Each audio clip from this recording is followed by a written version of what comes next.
John, Washington's politicians are patting themselves on the back, both Democrats and Republicans, saying they've cut the 2011 budget by $39 billion. I don't think they know how to count. They've only cut the budget by $11 billion, from $3.55 trillion to $3.44 trillion.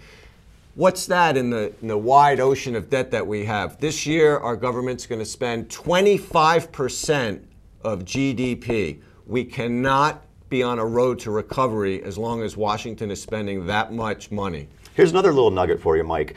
Our country will have to pay 28% of GDP in current maturities of debt this year. That's money, this bill collector's coming for you. Japan has it worse, over 50%.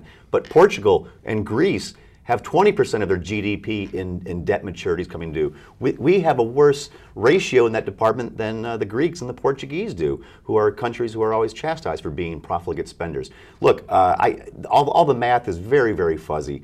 The president's talking about $4 trillion over 12 years. I mean, kind of show me, where's that exactly going to come from?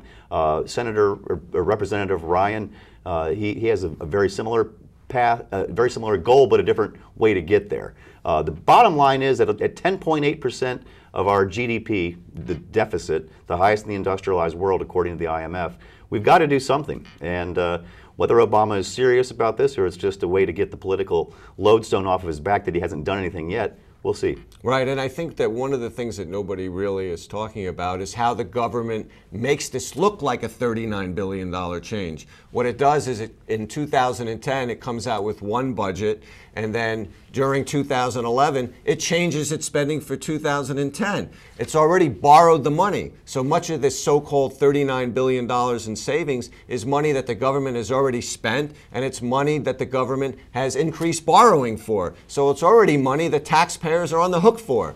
The real BS detector is the bond market, and the bond market is still letting the U.S. government have money at pretty good rates.